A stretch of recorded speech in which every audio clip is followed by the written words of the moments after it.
चलिए next question बड़ा ही interesting है। तो हमें बताना है किस तरीके से 2, 3 और 6 ओम के रेजिस्टर्स को हम कनेक्ट करके एक इक्विवेलेंट रेजिस्टेंस ऑफ 4 ओम या फिर एक equivalent resistance of 1 ohm create कर सकते हैं। 3 रेजिस्टर्स हैं, R1 2 ओम, R2 3 ओम और R3 6 ओम। हमें चाहिए R इक्विवेलेंट 4 ओम का, पहला केस है। सेकेंड केस है R इक्विवेलेंट ऑफ 1 ओम।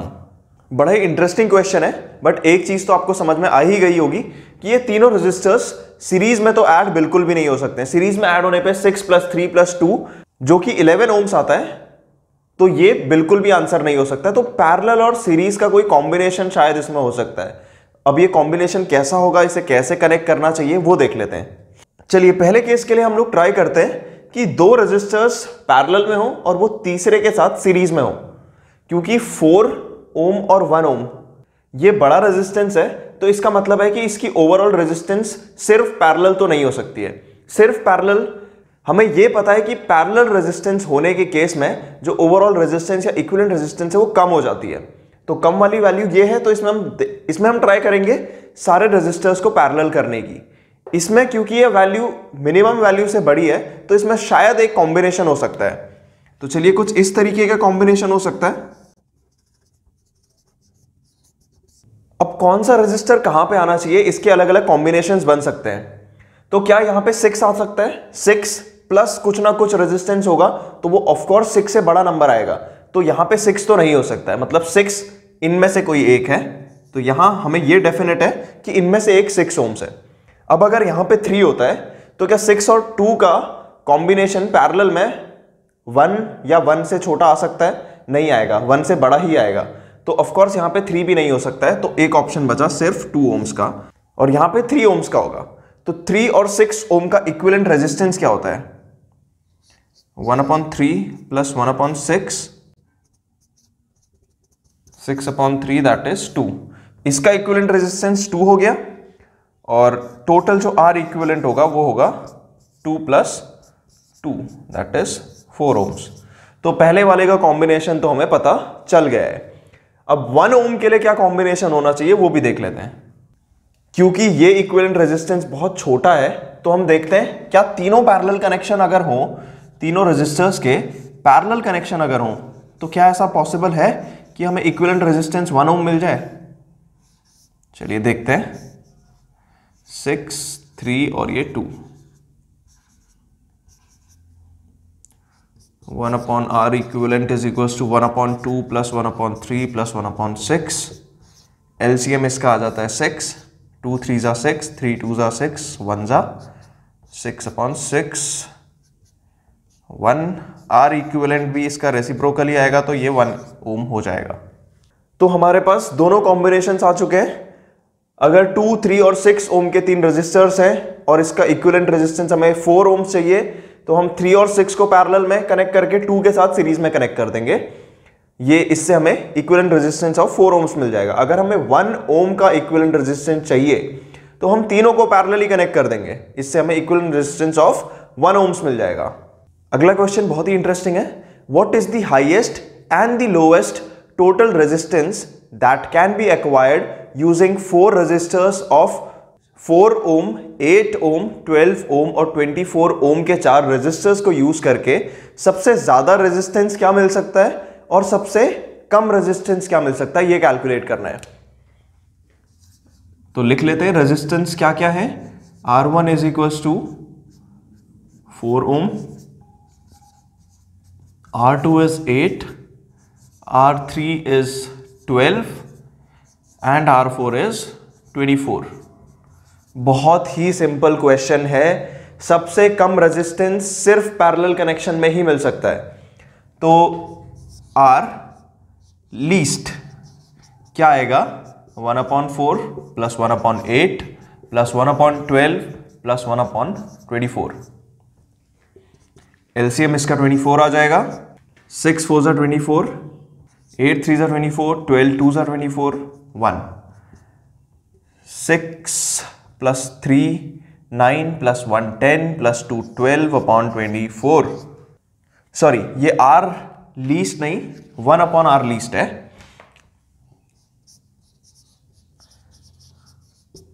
तो आर लीस्ट के लिए हमें इसका रेसिप्रोकल करना है, 24/12, दैट इज 2। तो इन चारों रेजिस्टर्स के कॉम्बिनेशन से मिनिमम रेजिस्टेंस हमें 2 ओम का मिल सकता है। अब मैक्सिमम रेजिस्टेंस देख लेते हैं। आर मैक्स क्या हो सकता है, चारों को सिंपली सीरीज में ऐड कर दो। 8 + 12 20, 20 + 4 24, एंड 24 + 24 48। 48 ओम्स का मैक्सिमम रेजिस्टेंस मिल सकता है। आर लीस्ट किस में मिलेगा, पैरेलल कनेक्शन में। आर मैक्स किस में मिलेगा, सीरीज कनेक्शन में।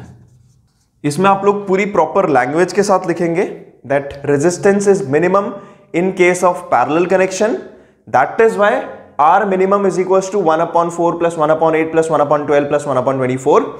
Similarly, R maximum resistance, we get maximum resistance in case of series connection of resistors.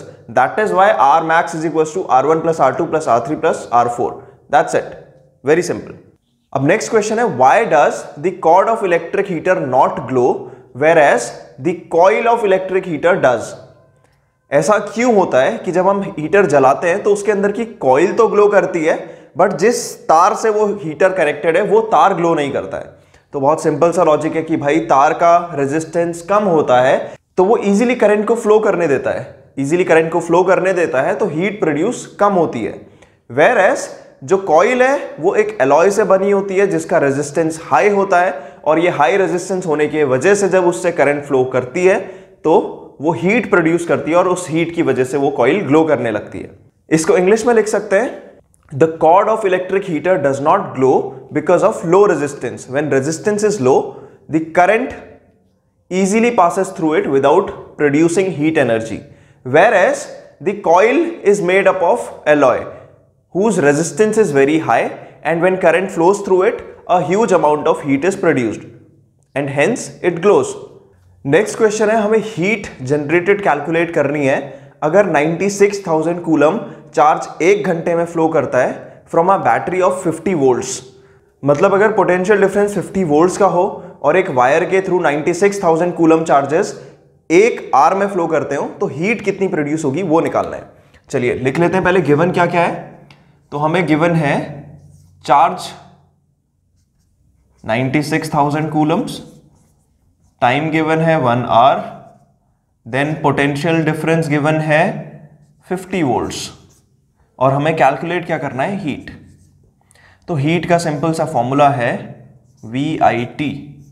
VIT, V given है, T गिवन है, I गिवन नहीं है, बट हमें I का भी एक फॉर्मूला पता था, I is equals to Q/T, charge flowing per unit time. तो चलिए लिख लेते हैं V × Q/T × T। चलिए टाइम से टाइम कैंसिल हो जाएगा, V × Q, V is 50 volts, Q is 96,000, तो 48 लाख जूल्स इसका आंसर आ जाता है। दैट्स इट, सिंपल सा क्वेश्चन है। नेक्स्ट क्वेश्चन में हमें दिया है that an electric iron has resistance of 20 ohms, takes a current of 5 ampere, और हमें कैलकुलेट करना है कितनी हीट इससे निकलेगी in 30 seconds. Resistance is given 20 ohms, current is given 5 amperes, time is given 30 seconds, we have to calculate heat. Heat का formula होता है VIT। अब हम इसमें V गिवन नहीं है, I गिवन है, T गिवन है एंड R गिवन है, तो V को कन्वर्ट कर देते हैं, V is equal to IR होता है, IR/IT I²RT हो गया। अब हमें सब कुछ गिवन है, चलिए वैल्यूज पुट करते हैं।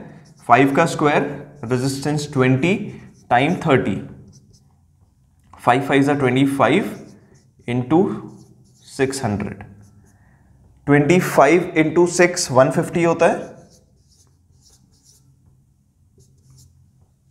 और 15,000 जूल हमारा आंसर आ चुका है। तो बहुत सिंपल क्वेश्चंस है, बट आपको प्रैक्टिस ऑफ कोर्स करने हैं, सारे क्वेश्चंस प्रैक्टिस करने हैं।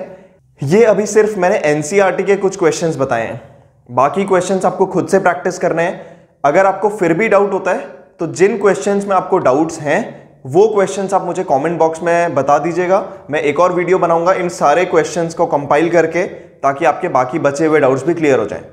अब अगला क्वेश्चन है, what determines the rate of energy delivered by a current. एक करंट की वजह से किस रेट से एनर्जी डिलीवर होती है। रेट ऑफ एनर्जी मतलब एनर्जी पर यूनिट टाइम। एनर्जी पर यूनिट टाइम होती है पावर। सिंपल सा आंसर है, power determines the rate at which energy is delivered through a current. अगला क्वेश्चन बहुत ही सिंपल है। एक इलेक्ट्रिक मोटर है जो 5 एम्पियर करंट लेती है जब 220 वोल्ट के साथ कनेक्टेड होती है। हमें बताना है कि मोटर की पावर क्या होगी और ये कितनी एनर्जी कंज्यूम करेगी 2 आवर्स के अंदर। तो क्या गिवन है हमें गिवन है कि करंट 5 एम्पियर्स की लेती है जब पोटेंशियल डिफरेंस 220 वोल्ट्स का होता है, और टाइम गिवन है 2 आवर्स का। तो आवर्स क्योंकि एसआई यूनिट नहीं है तो इसे एसआई यूनिट में कन्वर्ट कर देते हैं। 2 × 60 × 60 सेकेंड्स, 6 × 36, 36 × 2 72। तो पावर का फॉर्मूला हमने पढ़ा है V × I। एनर्जी का हमने पढ़ा है VIT। हीट एनर्जी और एनर्जी का सेम ही फॉर्मूला होता है VIT, राइट। अगर आपको याद नहीं होता है कोई एक भी फॉर्मूला, अगर आपको याद है तो पावर इज एनर्जी पर unit time. Energy divided by time, time हट जाएगा, VI बचेगा सिर्फ। ऐसे भी याद कर सकते हैं, बट एनीवेज बहुत सिंपल सा फॉर्मूला है। आई होप आप इसे याद कर ही लेंगे। V × I 220 volts × 5 ampere. Simple सा फॉर्मूला, 5 10 11 एंड पावर हम कैलकुलेट करते हैं वॉट्स में। तो वॉट 1100 वॉट पावर आ गई इस अप्लायंस की। नेक्स्ट हमें कैलकुलेट करनी है एनर्जी। एनर्जी कैलकुलेट करने के लिए V × I को हम सीधे 1100 यहां से लिख लेते हैं, इंटू टाइम कर लेते हैं, दैट इज 7200। सो 72 × 11 होता है 792, और पीछे ये 4 zeros ऐसे ही लगा देंगे। So that's it. तो एनर्जी भी हमारी आ चुकी है 79,20,000 joule, and that is it. हमारे सारे क्वेश्चंस जो चैप्टर के बीच में थे वो सारे कंप्लीट हो चुके हैं। आपको प्रैक्टिस करने हैं एक तो एनसीईआरटी के पीछे जो क्वेश्चंस गिवन होते हैं वो वाले, एंड अगर आपके पास कोई रेफरेंस बुक है तो उसके क्वेश्चंस भी आपको प्रैक्टिस करने चाहिए।